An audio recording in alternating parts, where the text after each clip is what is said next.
Muitos anos atrás, meu avô caçava os possuídos pela maldição. Mas teve um que o enganou. O mais feroz. O Macapítio. Era algo terrível. E meu avô não pôde derrotá-lo. Um tempo depois, os mineiros vieram para minerar a montanha. Até que um desabamento prendeu os homens e acordou a maldição mais uma vez. E eram dezenas de homens sem comida e sem luz. E nessa escuridão, a fome chegou.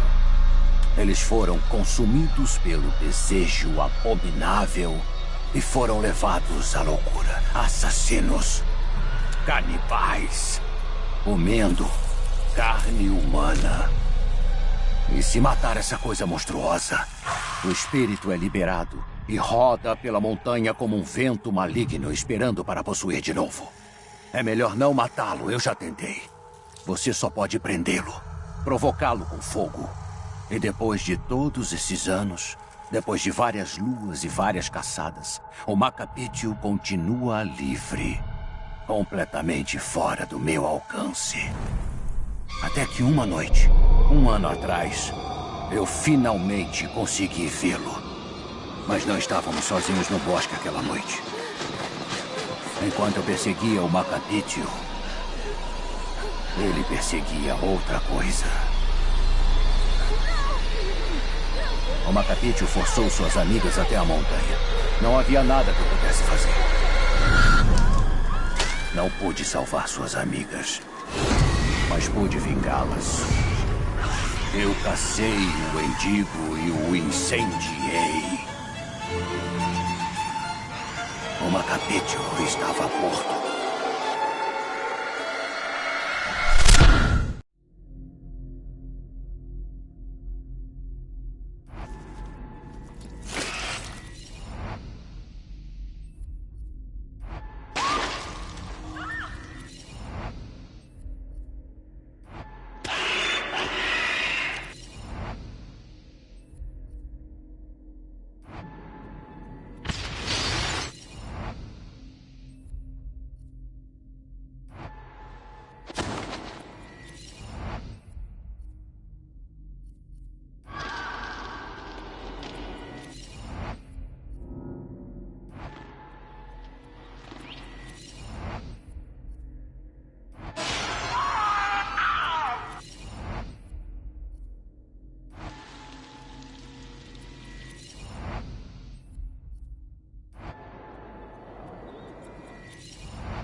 I am Hayden Panettiere, and we are here at the studio recording Until Dawn. My name is Rami Malek, and I play Josh. My name is Megan Martin. My name is Brett Dalton. My name is Antonella Lentini, and I played Hannah and Beth. My name is Jordan Fisher, and I play the character Matthew, Matt for short. I'm Nicole Bloom, and I play Emily in the game. My name is Noah Fleiss. I am Galadriel Steinman, and I play Ashley. So Until Dawn is a story of 8 teenagers who revisit this cabin in the woods about a year later after a really traumatic experience where I've lost 2 of my sisters, so coming to kind of get some closure in that respect. One of the things that Larry does really well is make these multi-layered characters, and I think for just the story in general, it follows the quintessential horror film plot lines, but the characters are so unique in themselves, and I think that's very cool. Oh, I hope this was the right thing to do. What? You know, getting everyone together on the anniversary. I mean, Josh seemed really pumped about us all doing something, didn't he? Yeah, no, he definitely did. I haven't seen him so excited about something in forever. Good, good. Sam and I have a few things in common, such as being huge lovers of animals, and she's a huge animal lover. She's vegan. She is a pacifist. I'm not quite sure if I'm gonna go as far as saying that I'm a pacifist, but she's spunky and cool. I know that I think is made fun of a little bit by the rest of them who think that her morals and her beliefs in that area are a little ridiculous and they don't agree with them, but she doesn't care. It doesn't stop her from being herself, and that's something that I hope I have in common with her. You know, he definitely can be depressed at some times and a bit of a loner, but he takes some solace in one of his sister's friends, Sam, played by Hayden Panettiere, and invites everybody back to the same house the next year to kind of find some closure. Jessica she has a whole lot of personality. She is definitely the sort of mean girl character that, you know, at school she knows she's pretty, she knows that boys like her, and she's going to use it to her advantage. He's got a big heart, and you can tell that that's very evident, especially how he treats his girlfriend, Emily, and, you know, he's kind of a meathead, but in the best way possible. She really knows what she wants, and she manages to get that from whomever it is, whether it be Matt or Mike. You know, she's really driven, and I can definitely relate to that. My character is Chris, and he is what society might consider the nerd of the group, and he kind of embraces it. Ashley she's a little more serious than some of the other girls. She's definitely very intelligent and thoughtful. She kind of looks at the whole big picture of things. She's not quite as geeky as Chris, but they connect in a lot of ways. Mike is like big guy on campus. He's the class president who has some charm and has a brain, and I don't know, people seem to like Mike. He gets away with a lot, though. He can be kind of jerky. The fact that he really just kind of wants everyone to be happy, and he's a people pleaser, and I can definitely attest to being, you know, that guy. I'm always the friend that wants everybody to be happy and wants everybody to be taken care of, and that's definitely Matt. But also, like, this character is just so fun. I rarely get to play the bitch, and so it was really fun to do that. The spirit of things, seriously, what's wrong with you? I'm just trying to lighten the mood, Em. Don't be like that. Like what? The way you're being. You always get like this. I just think this is just the coolest thing to be a part of, and I just think it's going to take the world by storm. I really do. I think this genre is the wave of the future, and I think that once people see the potential behind it, of getting to interact with the drama that you're witnessing unfold in such a realistic way, that this is how entertainment's going to be from now on.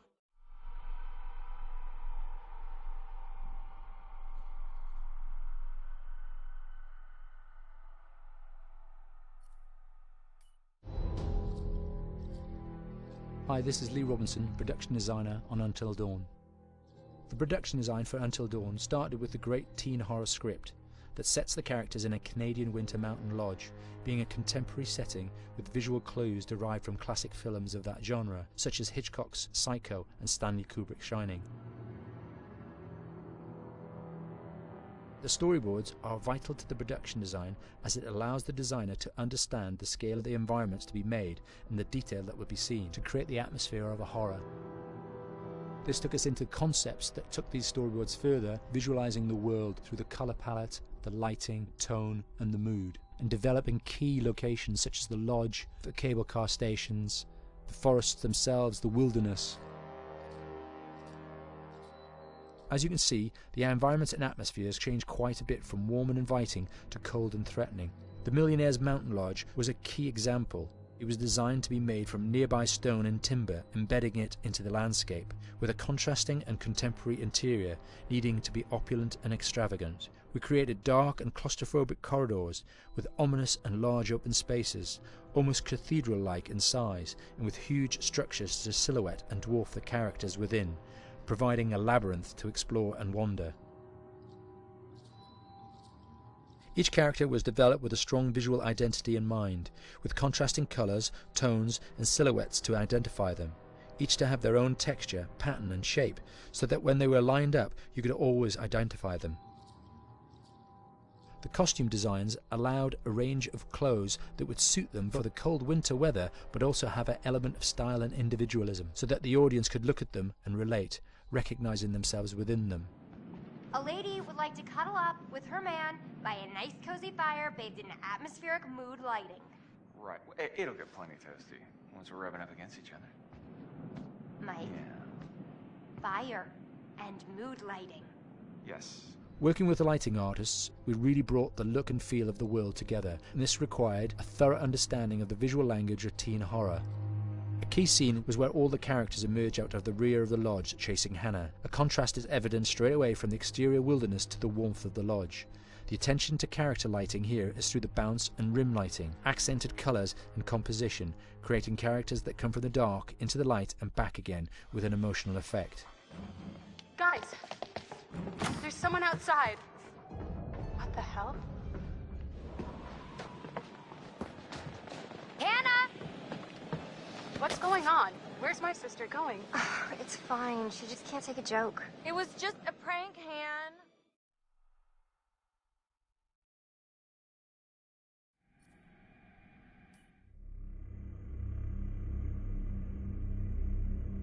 Until Dawn is a game that's full of horror, and one of the things we decided to do early on was to take a scientific approach to how scary it was. So we did experiments on people and we measured their responses to the game. We've created a test area. It's as close to a home setup as we can get it. We've recruited ordinary people to play the game and we've left them to play it on their own. You're turning the light off.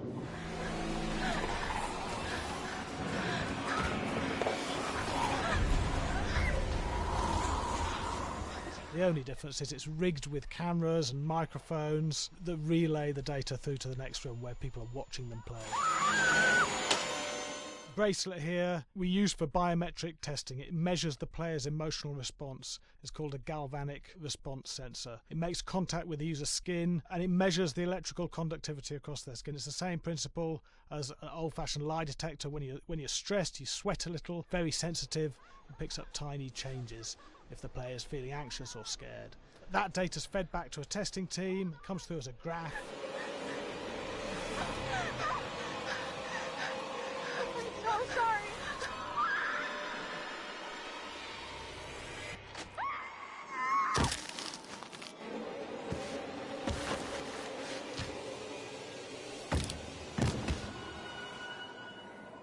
There's no point testing one or two people, you have to test a lot of people. And what's your step? When we have a scare that's consistently has a measurable emotional response, then we knew it was good. If it didn't have that, it goes back to the team for improvement. The data doesn't tell us what's wrong with the scare, it only tells us if it's working or not. Wait, okay, so you hear that too, right? Josh. Here we have a chapter relatively early in the game. Weirdly regular. nothing regular about it. We have to create tension and anxiety in the player so they are ready to receive the scare.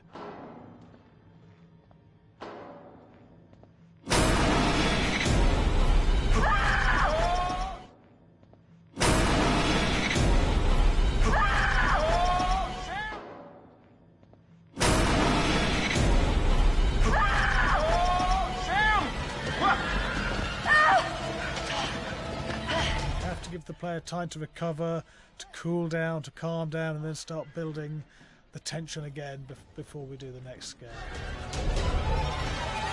Hey. What? Hey. What the hell? Boom. You just got mugged.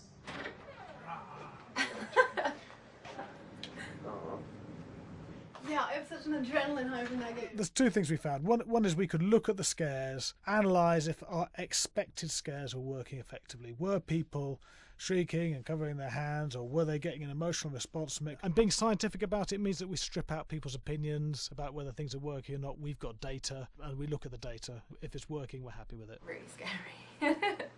Bit scared and wanting to get away. I actually be maybe a bit scared to play it on my own, but in a room with the lights on, yeah, with some other people as well, yeah, maybe. But because I'm a scaredy cat, I would play with someone in the room. And the lights on. It was one of the scariest games I've played in a long while.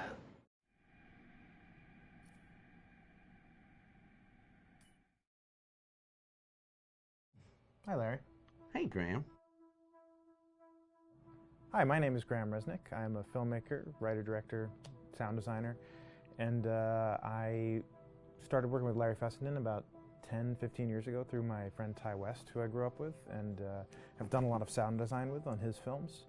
And he was producing Ty's films at the time, and Ty introduced me to Larry. Larry produced my first feature, and we've written together on several projects. My name is Larry Fessenden. I'm a filmmaker.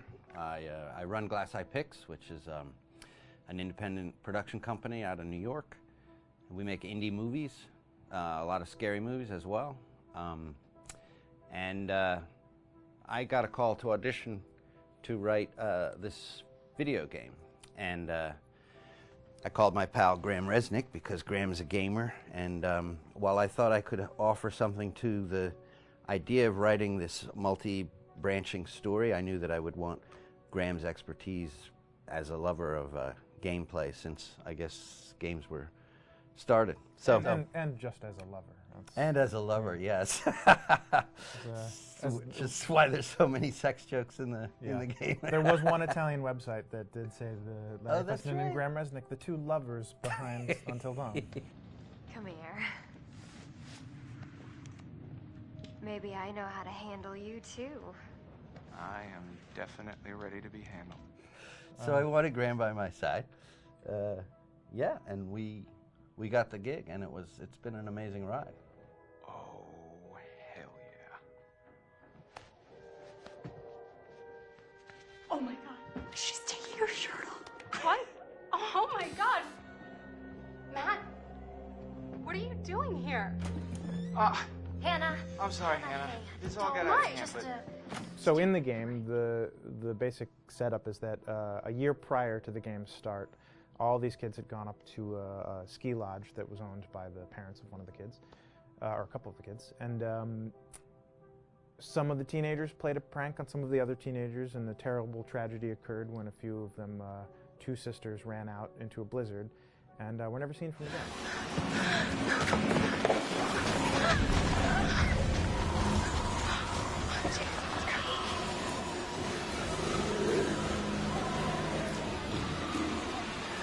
So now, a year later, this is kind of torn apart, this group of friends. They've gone through some trials and tribulations in the past year. The brother of the two girls has had a lot of psychological issues, and to kind of help him cope and help them all get over it, they all returned to the lodge a year later, back up on the mountain. And the idea is to get over it, but... the healing does not begin. Yeah, and these kids are all trying to find themselves. They've been through a trauma, but in general, they're just teenagers trying to figure out who they are. So they're all kind of falling into the patterns, the stereotypes, the characters they see on TV and in the movies. I think we were very interested in taking genre tropes and kind of making them sort of refresh them.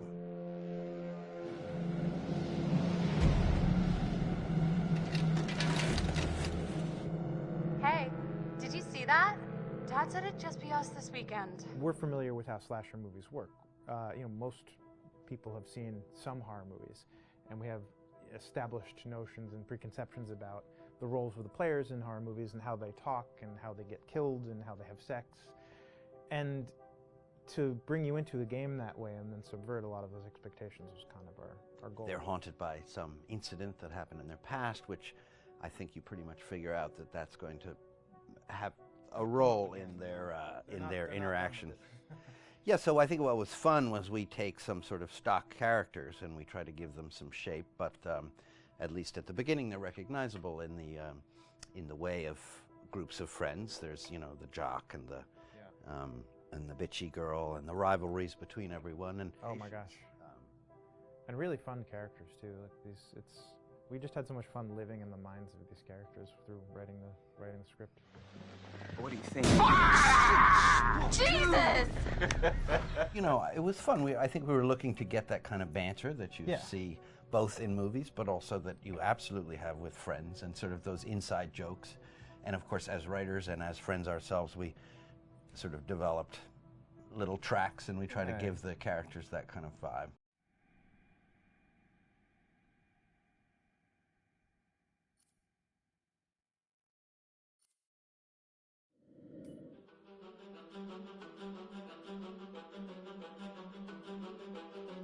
My name is Will Biles, Executive Creative Director of Until Dawn. The first part of getting a believable facial performance in-game is to capture, topographically, the actor's range of emotional expressions as separate versions of the same head. Every tiny nuance gets digitized and merged, effectively creating a model that can recreate every facial movement that the actor makes. Once the topography has been recorded, the actor's performance itself can be captured by using a predetermined set of marker points, drawn precisely on the face, and a high-def helmet cam, wirelessly linked to capture devices. The camera is the small box where it looks like the microphone should be. Outro Sam. Mark. It records in high def the movement of the dots throughout the performance that will drive the expressions captured earlier. Unlike other systems, this form of capture is far less lossy because there are fewer interpretations between performance captured and performance rendered finally in-game. The audio is also recorded via two separate lavalier mics attached to the helmet.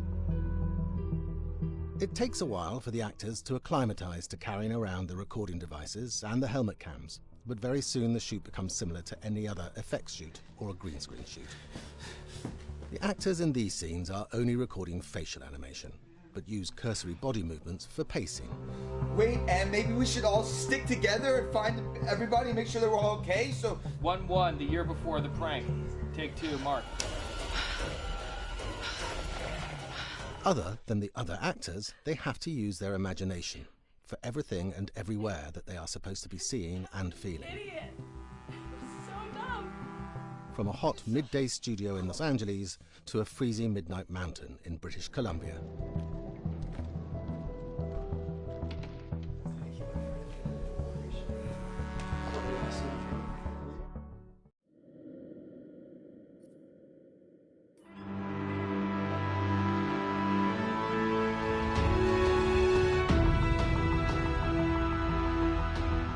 Because Until Dawn has a dynamic, ever-changing story, the facial performances and the body performances are recorded separately, with different systems.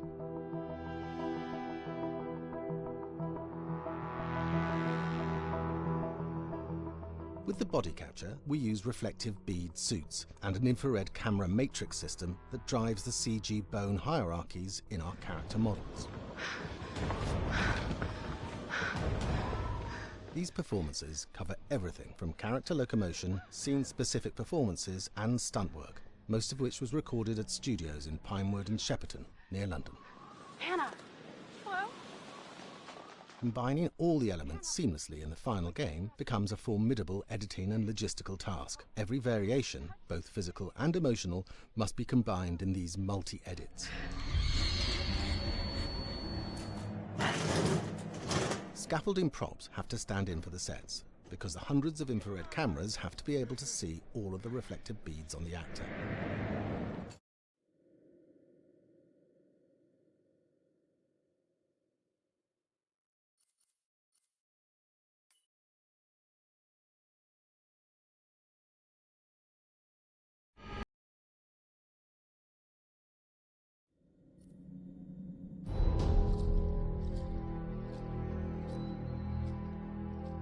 Just move over there. Go on, move. Let me say what I came to say. I'm here to tell you what you're up against being back on this mountain. You should never have returned. I don't know why you did after what happened last year. You mean with Hannah and Beth? Yeah, how could you know without being involved? I don't take kindly to you kids coming up here to my mountain. Your mountain. The mountain don't belong to me, it's true. But it don't belong to the Washingtons. This mountain belongs to the Wendigo. Hi, this is Lee Robinson, production designer at Supermassive Games. Understanding the ancient myths of the Wendigo was key for their development that helped the visual look. Through sketches and concepts, these elements were visualized, such as eyes being milky, almost dead, with loss of lips and eyelids due to frostbite, fangs growing and arms and legs getting longer, with skin hardening and thickening to look snarling and menacing, yet withered and lean. What the hell was that? Another fucking piece of... Fingers and toenails extending like claws, allowing them to climb effortlessly. We made them look gaunt and weathered, and having ragged remains of clothes they wore. Blood-stained and rotten, with patches of hair still remaining, they retained strong skeletal limbs, which enable them to be agile and quick through the environment. Where are you? My name is Jamie Gallipo, animation director at Supermassive.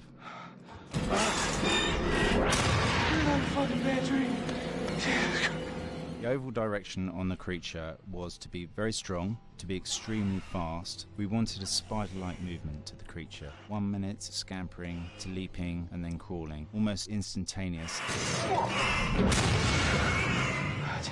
And finally, we wanted the creature to have this real, uncontrollable thirst for flesh.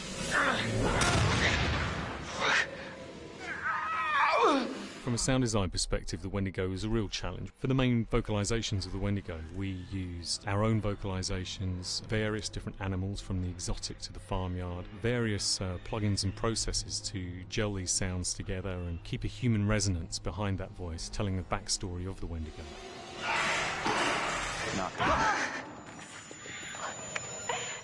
During the chase sequences, the anger of the Wendigo is felt by encircling breaths, screams and screeches that essentially chase you as you're being chased by the Wendigo.